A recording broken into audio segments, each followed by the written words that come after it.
Ya kalau kami sih jujur saja, acuan utama itu memang kemanfaatan. Apa itu kemanfaatan? Ketika lulusan kita bisa diterima, berkiprah, dan bisa mengembangkan kapasitas, mengembangkan martabat, status, derajat dan sebagainya lah di masyarakat. Masyarakat ini bisa masyarakat umum, bisa masyarakat di pemerintahan, bisa juga masyarakat industri dan sebagainya, di semua lapisan. Nah, ketika lulusan kita itu ternyata diterima di sana, kemudian dia bisa berperanan di sana, bahkan bisa menjadi top leader, itu sangat luar biasa. Itu kan artinya lembaga pendidikan kita memberikan manfaat, termasuk kalau riset-riset kita itu digunakan di masyarakat, oleh pemerintah, oleh dunia industri, kan otomatis itu memberikan manfaat. Telah terbit Majalah Kampus Indonesia edisi kelima, Maret 2024, dengan topik ditiadakannya akreditasi unggul tahun 2026, menanti kebijakan Mendikti-Saintek yang baru, peran yayasan dalam perguruan tinggi, serta banyaknya peminat program studi teknik informatika. Untuk informasi dan pemesanan, dapat menghubungi kontak yang terdapat pada video.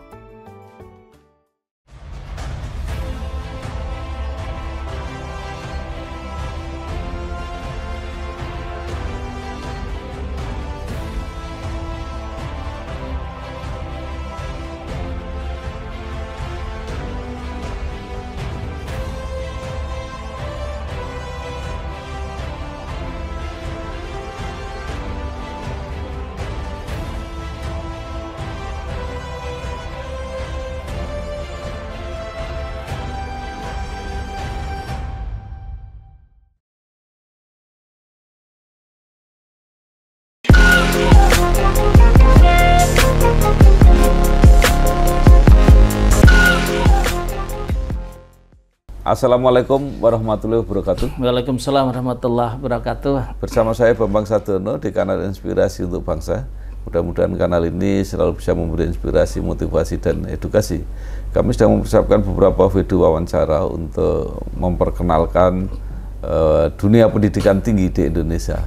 Menurut rencana, wawancara ini selain akan kami tayangkan secara digital, juga akan kami muat di majalah Kampus Indonesia edisi April 2025, dan kalau memungkinkan suatu saat akan kami terbitkan untuk menjadi buku. Nah, saat ini saya sudah bersama dengan Profesor Dr. Komarudin MSI. Beliau adalah Rektor Universitas Negeri Jakarta UNJ. Apa kabar, Prof? Baik, sehat Pak Bambang. Alhamdulillah. Ya. Jadi Prof. Komarudin ini lahir di Indramayu 1 Maret 1964, menyelesaikan S1 di IKIP Jakarta, sekarang namanya UNJ, S2 di FISIP UI, dan S3 kembali di UNJ. Nah, kemudian menjadi dosen di UNJ sejak 1991, pernah menjadi sekretaris jurusan PMP Kewarganegaraan, kemudian ketua jurusan Ilmu Sosial Politik, wakil dekan Fakultas Ilmu Sosial, kemudian dekan Ilmu Sosial, wakil rektor, dan saat ini menjadi rektor UNJ. Nah, Prof, supaya lebih lebih lengkap walaupun singkat, mungkin berkenan cerita perjalanan yang menarik sampai saat ini. Iya, kalau ditanya perjalanan menarik, ya semuanya menarik. Menarik, ada hal yang positif maupun yang negatif gitu. Jadi sepanjang jadi dosen, memang ya kondisi dosen itu kan di masa sebelum Gus Dur itu kan ya masa-masa maju tak gentar lah gitu, karena ya gajinya, tunjangannya kan kecil sekali gitu ya. Makanya banyaklah dosen pada masa itu kan ngamen gitu ya. Jadi belum ada serdos ya, Prof? Belum ada. Pada ngamen di mana-mana, sehingga banyak yang punya semangat 45 gitu. Ngajar di 4 atau 5 kampus lah gitu. Ya, untuk bisa mencukupi kebutuhan gitu. Sehingga banyak yang akibatnya tugas pokoknya Tridharma Perguruan Tinggi itu tidak utuh. Itulah yang menyebabkan ya khususnya di IKIP Jakarta saat itu proses menjadi guru besar itu sangat langka. Bukan susah tapi langka karena banyak melakukan aktivitas-aktivitas yang lain gitu. Nah, saya termasuk di dalamnya, tapi saya punya orientasi yang berbeda saat itu karena saya punya prinsip kalau sudah diberi kepercayaan gitu kan, saya diberi kepercayaan sebagai dosen, maka tugas sebagai dosen itu ya harus dipenuhi. Maka Tridharma itu ya sepenuhnya kami jalankan, sehingga kemudian ya alhamdulillah lah proses naik pangkat jabatan itu kami cepat ya dulu. Mungkin di IKIP Jakarta paling cepat, di UNJ itu untuk seangkatan ya, untuk seangkatan paling cepat, dan ya saya nikmati aja semuanya. Ya itu juga yang menyebabkan mungkin saya diberi kepercayaan terlalu dini untuk memimpin satu unit-unit organisasi dari jurusan, kemudian fakultas, kemudian lembaga penelitian sampai level UNJ. Dan ya rezeki selalu ada saja. Ya alhamdulillah ketika kita memang menekuni apa yang kita dapat tugas atau kita diamanahi, ya insya Allah segala sesuatunya akan baik dan mudah-mudahan berkah. Dan kecepatan saya di dalam naik pangkat jabatan, termasuk jabatan dulu masih struktural sebutnya, sekarang tugas tambahan, itulah yang menyebabkan penghargaan-penghargaan terhadap saya ya terus mengalir gitu ya. Satu yang paling membanggakan itu adalah menjadi dosen teladan ya, dosen teladan universitas atau IKIP Jakarta yang bergabung di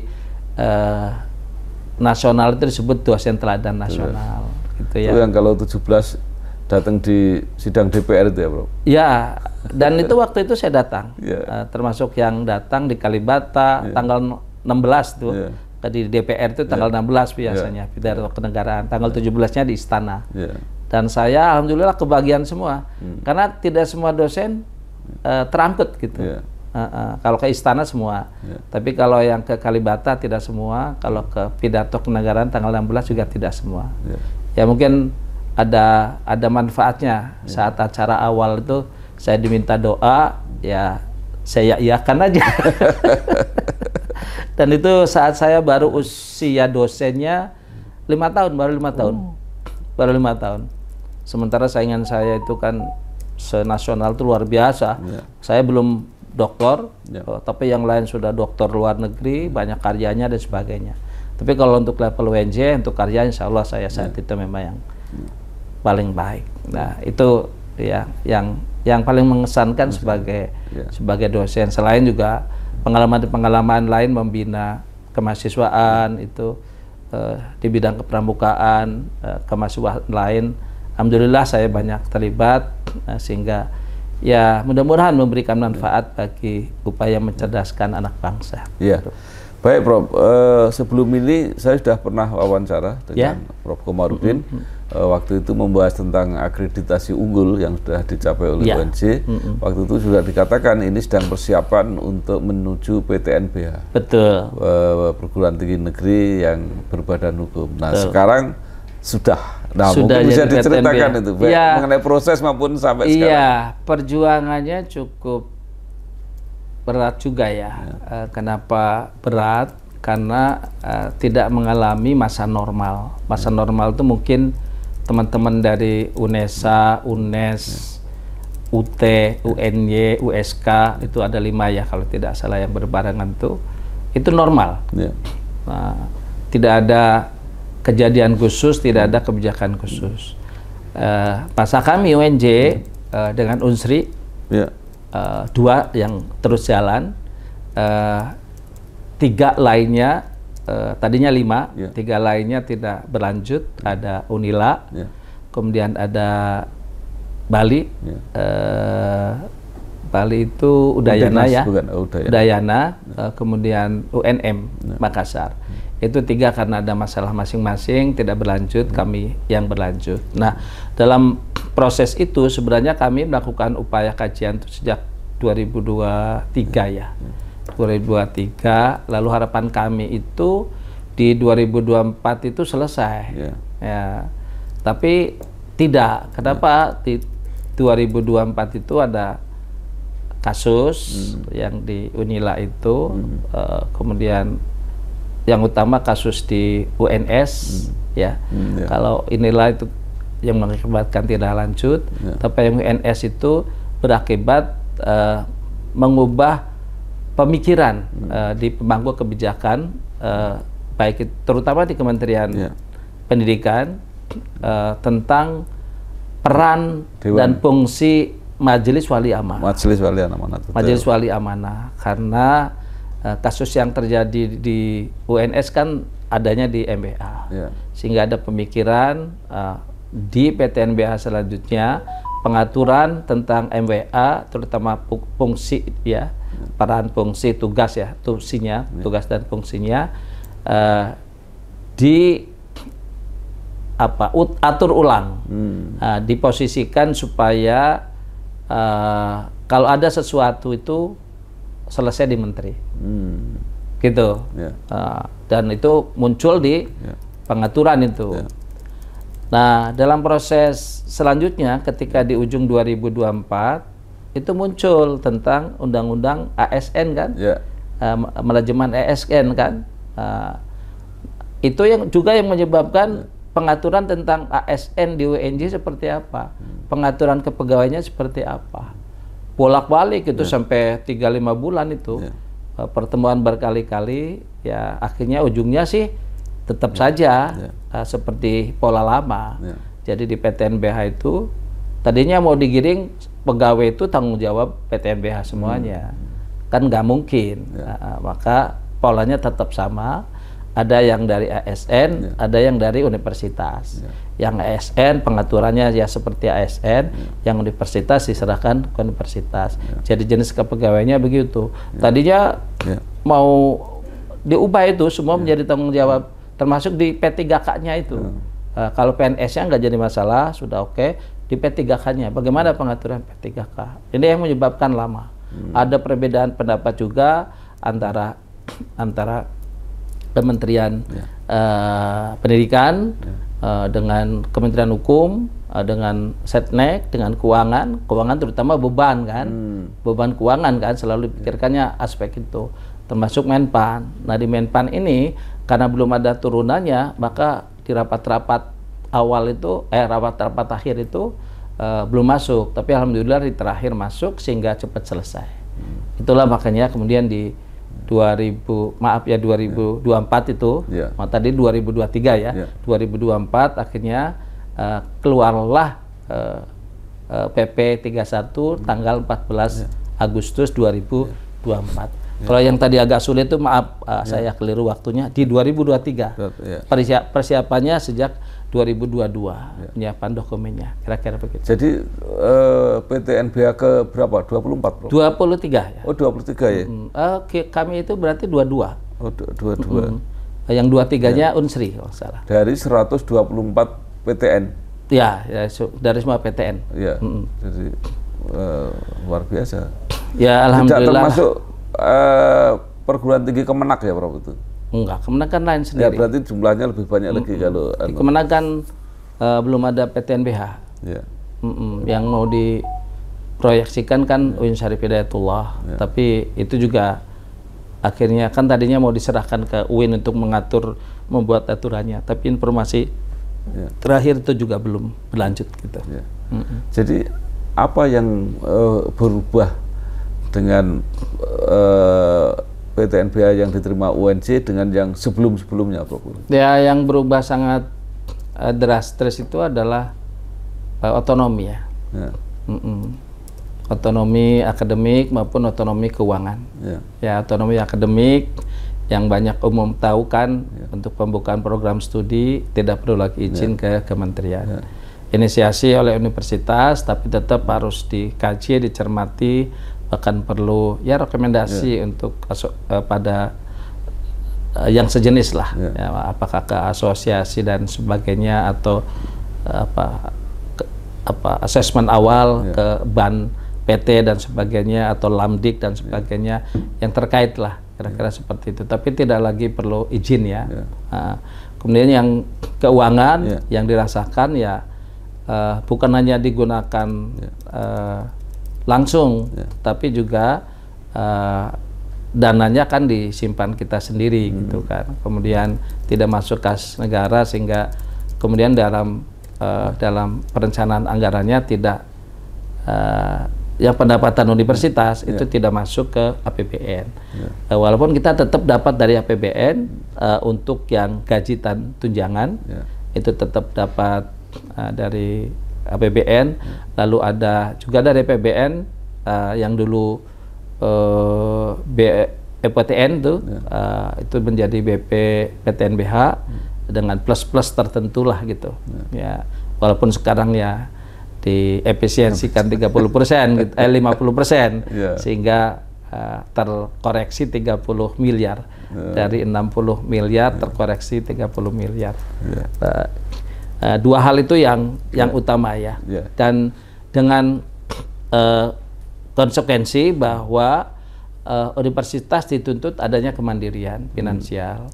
Nah, karena perlu ada kemandirian finansial, maka universitas harus berusaha mencari sumber-sumber lain untuk bisa mencukupi operasional universitas gitu. Ya, syukur-syukur kalau sampai pada pengembangan, pada investasi, maka kita boleh punya badan usaha, punya PT atau sejenisnya, kira-kira begitu. Telah terbit Majalah Ekonomi Indonesia edisi ketiga Maret 2025. Berisi komentar dan harapan para pakar tentang peluncuran Danantara, dinamika pasar modal dan perbankan dengan hadirnya Danantara, respon BUMN yang masuk super holding Danantara, serta bisnis media nasional yang dibayang-bayangi platform global. Untuk informasi dan berlangganan, dapat menghubungi kontak yang ada pada video.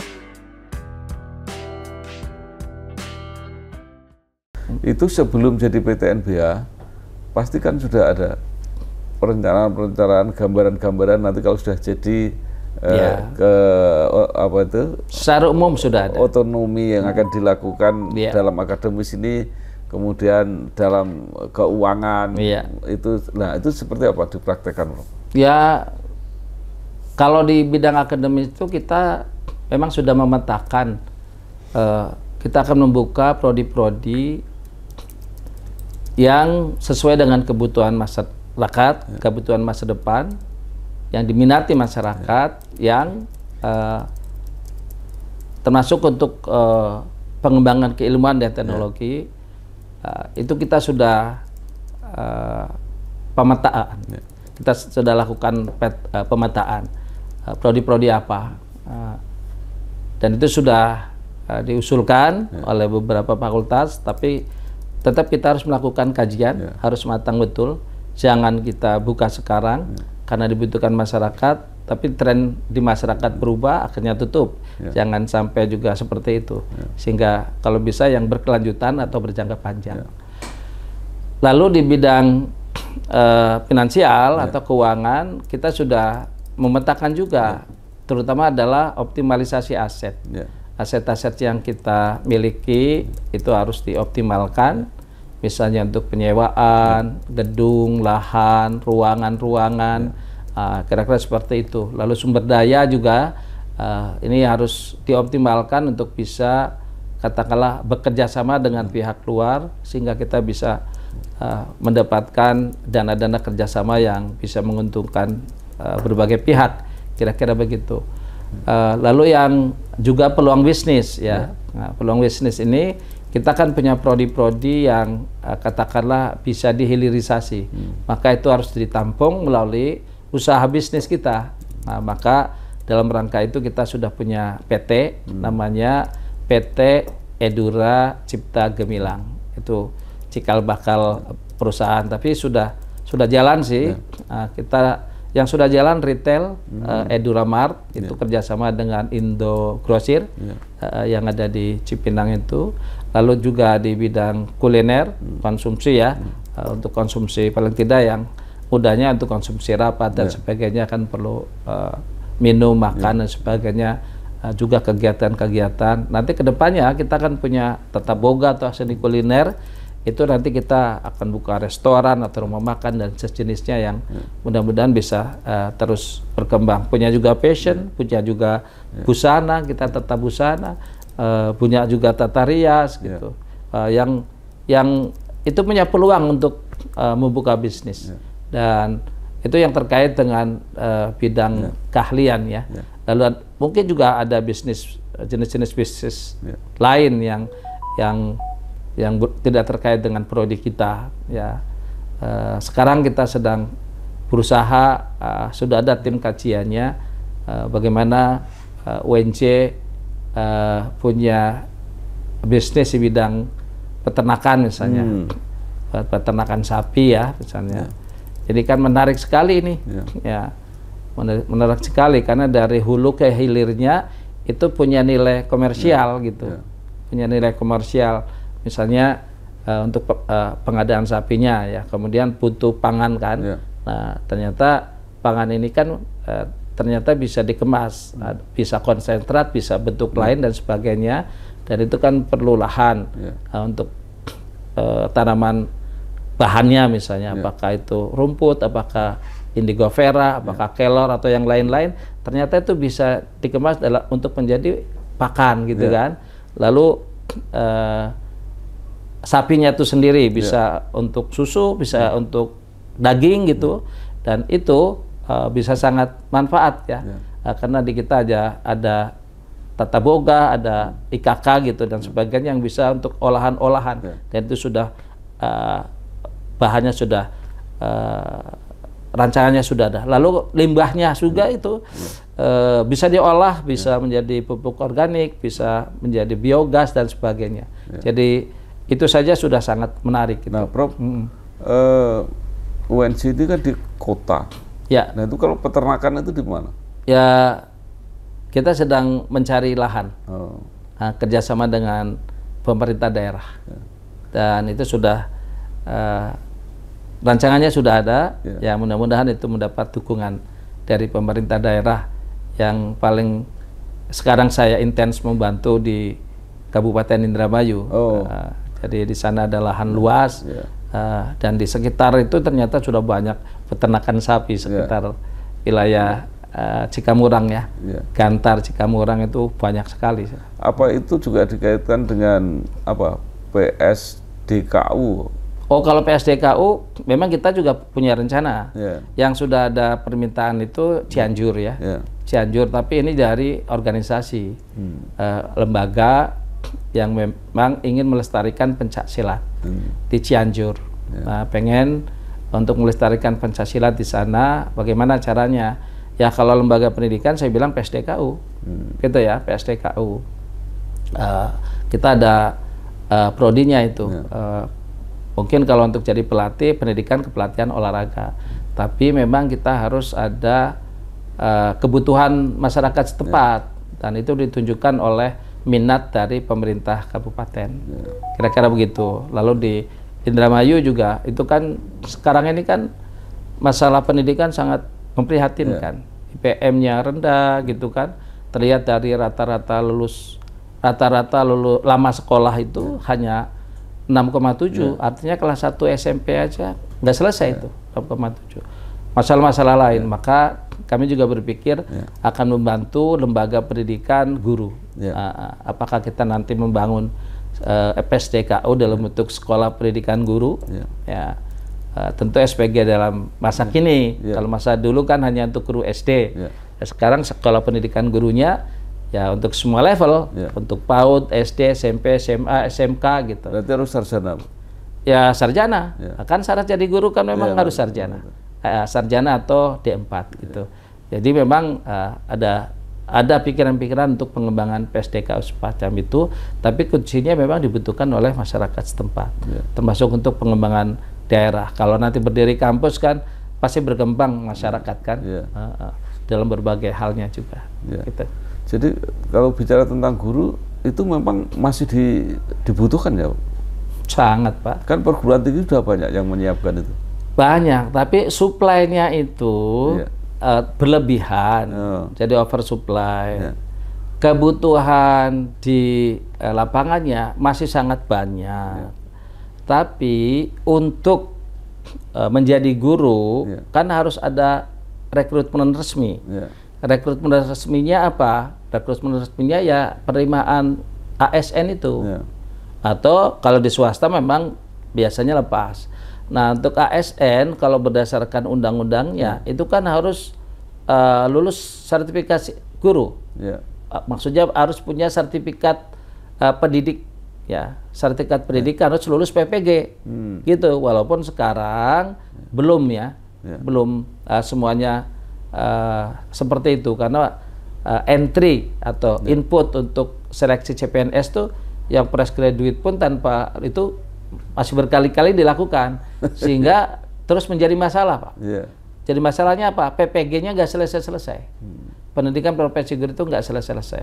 Jadi oversupply-nya terlalu banyak, di sini kebutuhan, tapi tidak langsung untuk memenuhi, karena ada persyaratan tadi. Nah, cuma persyaratan ini juga tidak linier gitu. Nah, kira-kira seperti itu. Sekarang kembali ke tadi, Prof. Program-program studi yang akan dibuka, yang merupakan kebutuhan masyarakat gitu. Nah, itu lebih cenderung kemana? Karena UNJ ini kan dulu berasal dari IKIP. Apakah ke keguruan atau non keguruan? Ya kalau cakupan kan banyak kan non keguruan. Kalau cakupan kan bidang kehidupan, bidang pekerjaan itu kan tidak hanya keguruan. Kalau kebutuhannya, tapi core UNJ kan ex-IKIP ya di kependidikan, maka itu jangan ditinggalkan. Makanya saya menyebut sekolah pendidikan guru itu supaya khusus gitu loh, fokus. Sama seperti kalau di ITB sekolah lain kan ada sekolah vokasi, khusus ngurusi vokasi. Bahkan di ITB kan ada SBM, sekolah bisnis manajemen. Jadi yang dulunya satu rumpun itu menjadi sekolah-sekolah kan gitu. Seperti itu. Ini juga gitu, untuk menyiapkan guru itu perlu ada sekolah itu di perguruan tinggi, ya sekolah pendidikan guru gitu. Nanti untuk berbagai bidang studi dan jenjang, gitu. Nah, Prof, kan tadi kata kuncinya yang merupakan menjawab kebutuhan masyarakat. Betul. Walaupun sekarang belum, tapi kan yang diancer-ancer kira-kira apa gitu kan mungkin sudah dibayang-bayangkan sudah ada. Itu apa saja, Prof? Ya kalau kebutuhan sekarang itu kan sudah pasti ya. Untuk dunia industri itu kan keteknikan gitu kan. Keteknikan dibutuhkan. Kemudian di bidang-bidang organisasi itu kan ada manajemen, ada akuntansi, apalagi di bisnis kan gitu. Di bidang-bidang jurnalisme ya itu kan ada ilmu komunikasi dan sebagainya, dan kita punya itu. Lalu untuk pengembangan SDM atau rekrutmen SDM kan ada psikologi itu, kita punya juga gitu. Kemudian untuk kebutuhan perhotelan, restoran dan sebagainya, itu kan kita punya juga. Jadi yang non dik itu kira-kira seperti itu. Kalau yang diknya, dik yang keguruan sudah pasti itu kita punya program kependidikan untuk menghasilkan guru. Yang perlu dipikirkan dan memang harus fokus itu adalah tenaga kependidikan. Kenapa tenaga pendidikan? Karena tidak disiapkan khusus. TU, administrasi. Di kita ada manajemen pendidikan. Harusnya itu ada rekrutmen khusus untuk TU itu. Manajemen pendidikan. Kita harusnya ke sana gitu loh. Nah, kasus Jakarta itu kan maaf untuk seksi, kepala TU sekolah dari guru. Padahal kan harusnya bukan dari guru. Sudah guru kurang, diambilin lagi untuk jabatan-jabatan tendik atau birokrasi. Nah, kalau untuk birokrasinya level atas sih oke, nggak apa-apa.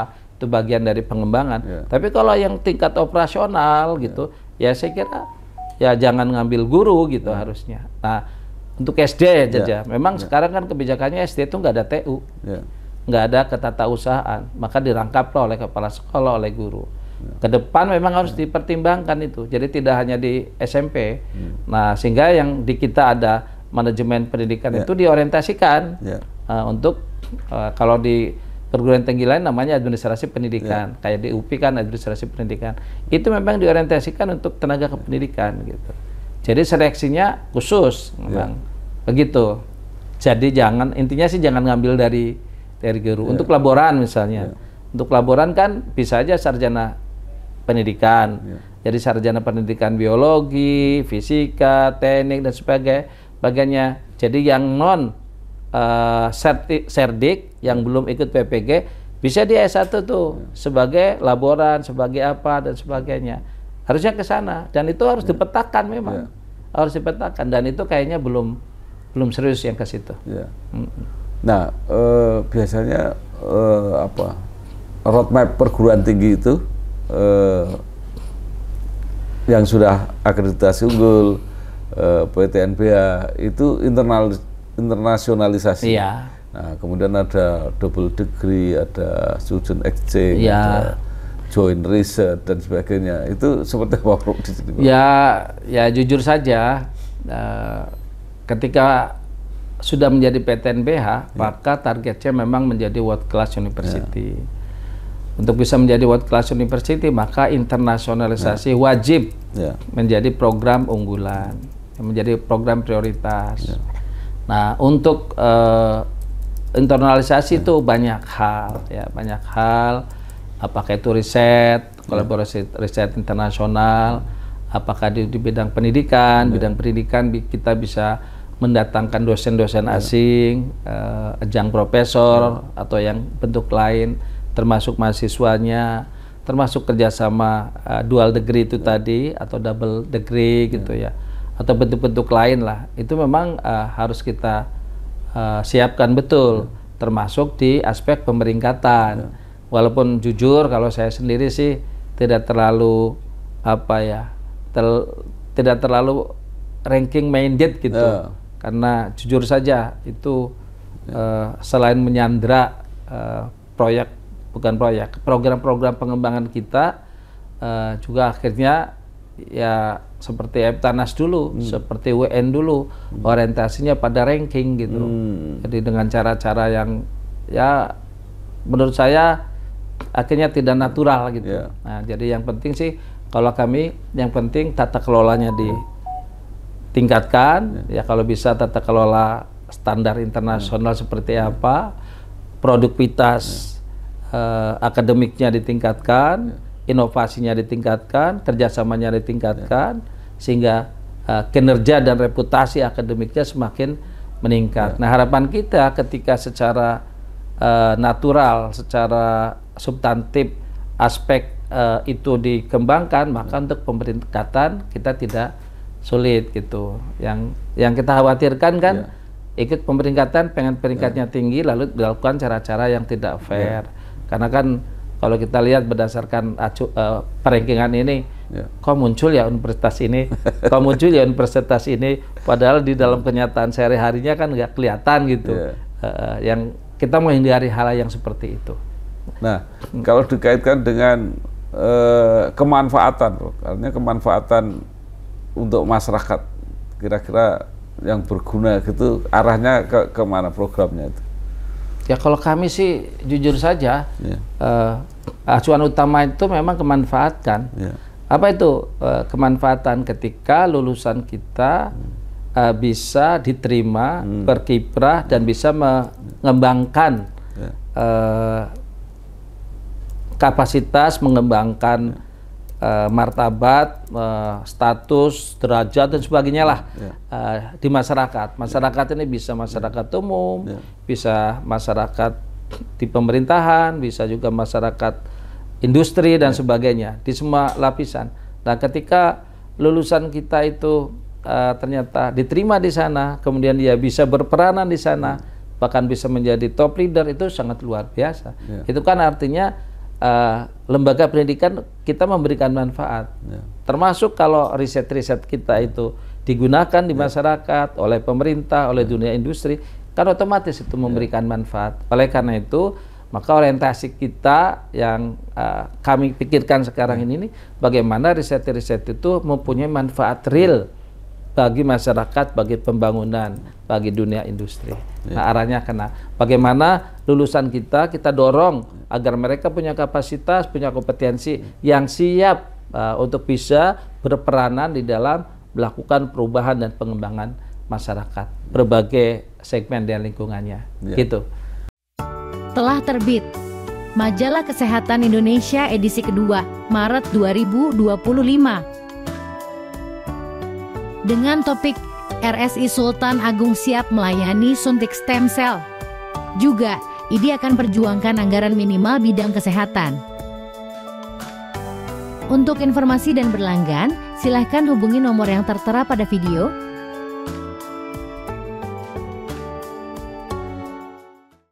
Nah, UNJ ini menurut saya juga agak unik karena banyak banyak tokoh-tokoh masyarakat yang jadi lulusan program S3 UNJ. Nah itu biasanya kan mereka sudah punya posisi dulu di masyarakat, tapi memilih kuliah di sini. Ya, dulu banyak banget ya.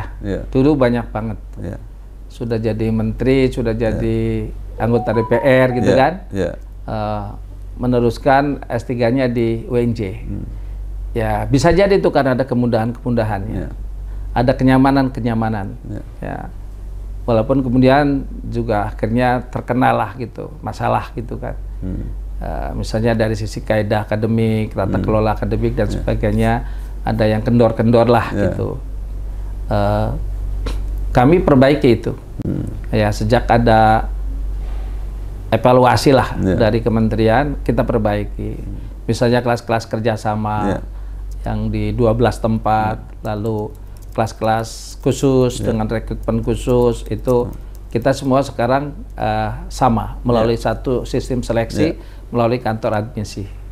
Bahwa ada kelas eksekutif gitu dan sebagainya, itu karena pertimbangan waktu misalnya, atau pertimbangan kekhususan untuk kalangan tertentu yang memang tidak bisa masuk di kelas reguler. Tapi penyelenggaraan akademiknya, kaidah akademiknya, standar akademiknya sama, standarnya sama. Nah, itu tidak kita bedakan. Nah, ternyata kan banyak juga yang memang lebih senang begitu. Ada yang lebih senang dengan cara-cara crash program, ada dengan cara-cara yang mengandalkan mutu. Dan kami memang lebih nyaman dengan yang mengandalkan mutu itu. Gitu. Nah, Prof, kalau kembali tadi ke wali amanat, itu sebenarnya kewenangan pokoknya apa? Apa sampai mengurus masalah akademis misalnya? Enggak. Jadi wali amanah itu mengurus yang non akademik.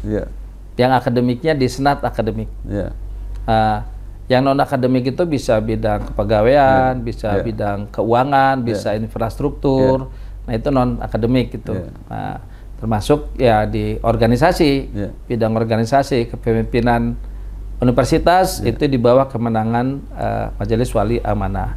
Khusus untuk rektor saja, tapi pucuk pimpinannya kalau wakil rektor itu wewenangnya rektor. Sampai ke bawah itu wewenangnya rektor, pengangkatan dekan, pengangkatan wakil dekan, pengangkatan korprodi wewenangnya rektor. Tapi walaupun itu wewenang rektor, ya saya tidak serta-merta memilih semaunya sendiri. Ketika memilih wakil rektor, ya saya mempertimbangkan kapasitas gitu kan, mempertimbangkan leadership dan sebagainya, termasuk juga memilih ketua lembaga, kepala badan sebagainya. Ketika memilih dekan, juga pertimbangkan aspek-aspek itu. Selain juga ya tentu saya mendengar sana sini kan, kanan kiri tentang figur ini bagaimana, figur ini bagaimana. Jadi ya tidak serta-merta langsung angkat, apalagi dasarnya like and dislike. Saya tidak ada sama sekali. Termasuk ketika pengangkatan korprodi yang kemarin sempat ramai itu, jadi diberhentikan itu bukan dipecat, tapi karena waktunya sudah selesai. Karena setelah masa PTNBH, maka kepimpinan masa BLU itu semua harus berhenti, termasuk korprodi. maka perlu ada pengangkatan baru untuk Korprodi masa PTNBH. Begitu. Masa rektor, WR, dekan selesai ini nggak mau selesai kan aneh gitu kan.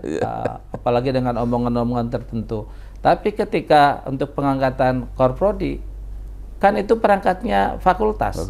Perangkatnya dekan. Dekan lah yang punya pertimbangan, punya keinginan sebagainya. Walaupun tetap harus konsultasi dengan saya sebagai rektor, karena saya lah yang mengangkat. Maka saya harus memastikan prodi-prodi tertentu, korprodi tertentu itu harus memang bisa menjalankan tugas dengan sebaik-baiknya. Kalau yang diusulkan ini bukan cedera sih, tapi pernah ada konflik, bahkan menimbulkan konflik ke depannya, nggak mau kita yang kayak gitu. Ini ngotot, ini juga berambisi dan sebagainya. Kita nggak mau terjebak oleh kepentingan atau keinginan kelompok-kelompok yang katakanlah ujungnya malah tidak baik. Nah, saya nggak mau, karena harus saya mitigasi yang gitu-gitu. Nah, maka kami pastikan dengan dekan gitu, kira-kira seperti itu. Nah, dan saya pun menekankan Korprodi harus menjalankan tugas dengan sebaik-baiknya. Ya, saya menyebutnya dengan hati, gitu kan. Hati ini ada panjangannya, nanti bisa dilihat itu. Dirilis saya gitu. Baik. Nah, kalau tentang wali amanat, Prof, itu yang menentukan sepenuhnya menteri atau juga usulan dari? Usulannya dari Senat. Dari Senat. Nah, tapi kan ada unsur-unsurnya. Kalau menteri kan otomatis ex officio, rektor ex officio, kemudian ketua Senat ex officio. Lalu ada unsur masyarakat. Unsur masyarakat itu yang mengusulkan rektor. Kenapa yang mengusulkan rektor? Karena rektorlah yang banyak mempunyai hubungan dengan pihak luar, dan mengawal lah urusan keluar gitu. Maka rektor harus memastikan yang dari unsur masyarakat ini yang benar-benar bisa membantu UNJ ke depannya, bisa mengembangkan UNJ ke depannya. Tapi ya UNJ atau rektor sebagai pemimpin tertinggi universitas tidak serta-merta ini. Tidak. Kita konsultasikan, kita komunikasikan dengan Senat, lalu kita usulkan. Juga yang ada unsur dosen. Unsur dosen, nah itu melalui Senat gitu. Nah, Senat nanti komunikasi dengan fakultas-fakultas karena wakil-wakil fakultas gitu. Lalu ada unsur alumni. Unsur alumni kan ada wakil rektor bidang mahasiswa dan alumni. Lalu ada tendik. Nah, tendik itu ya ada wakil rektor yang membidangi tentang tendik atau birokrasi. Lalu mahasiswa juga melalui wakil rektor bidang kemahasiswaan. Tapi nanti ada dari bawah siapa yang mau diusulkan. Nah, semua usulan-usulan tadi, unsur masyarakat, unsur dosen, unsur tendik, unsur mahasiswa, unsur alumni, itu kami serahkan ke Senat, Senat yang memilih, mempertimbangkan, gitu. Nah, pada akhirnya kalau yang dipilih menjadi ketua, itu yang dari unsur masyarakat atau yang dari unsur pemerintah pusat, dari kementerian? Tidak, ex officio tidak boleh jadi ketua MEA. Maka kemarin tuh permintaan dari Pak Menteri, masih Pak Setrio, itu dari unsur masyarakat. Maka unsur masyarakat yang diusulkan oleh kami dan diputuskan Senat itu kan ada 4. Ada Pak Nizam, Kiai Said Agil Sirot, ada Pak Aris sama Prof Ana. Prof Ana mantan rektor, karena udah pensiun kan gitu. Itu masuknya unsur masyarakat. Karena dari unsur masyarakat yang hadir rapat saat itu dengan Pak Menteri, Pak Satrio hanya 3, Pak Nizam, Pak Aris dengan Bu Ana, Kiai Said kurang sehat saat itu. Pak Menteri bilang yang hadir saja, ya sudah di antara 3 hadir. Dan kita tahu kapasitas Prof Nizam mantan Dirjen Dikti kan, sehingga itu pasti sangat membantu. Dan terpilihlah secara aklamasi Pak Nizam sebagai Ketua MBA UNJ dari unsur masyarakat. Itu. Baik. Nah, terakhir Prof, mungkin apa yang digambarkan atau apa yang menjadi pemikiran UNJ terutama Pak Rektor ke depan ini, apa yang ingin dicapai? Saya sih ya punya pemikiran dan mimpi ya. UNJ ini kan harus benar-benar masuk world class university. Maka yang utama itu penyelenggaraan pendidikan itu harus benar-benar bermutu dan standarnya internasional. Riset juga harus benar-benar yang inovatif, yang bisa memecahkan masalah, pengembangan iptek, dan kalau bisa itu ya kerjasamanya dengan internasional, sehingga memenuhi standar industri, standar teknologi internasional. Harapan kami begitu. Maka memang kami juga harus banyak kerjasama supaya kita banyak mendapatkan pendanaan untuk riset, untuk penyelenggaraan pendidikan yang bermutu, pengadaan laboratorium dan sebagainya. Kalau sudah seperti itu, luar biasa. Karena saya kunjungan ke Cina 2 kali, 3 kali, ke Korea sekali, ke Jepang sekali. Saya melihat kok hebat-hebat di sana kampus-kampus tuh. Fasilitasnya itu. Belum lama kami ke Cina, itu satu universitas risetnya luar biasa. Itu bisa menghasilkan kornea, Pak. Kornea mata, dan itu satu-satunya di dunia katanya. Jadi ada kornea buatan itu dari sapi. Saya nggak ngerti apakah dari tendonya, dari apanya. Itu kornea. Dan itu bisa menggantikan kornea mata manusia. Nah kita tuh ya pengen seperti itu. Oleh karena itu ya kami menggenjot kinerja dan produktivitas dosen dan mahasiswa. Mari kita fokus untuk menghasilkan sesuatu yang bermanfaat, yang bisa ya mengubahlah derajat, harkat, martabat manusia. Nah, bagaimana strategi Prof. Komarudin untuk apa ya, bukan berkompetisi tapi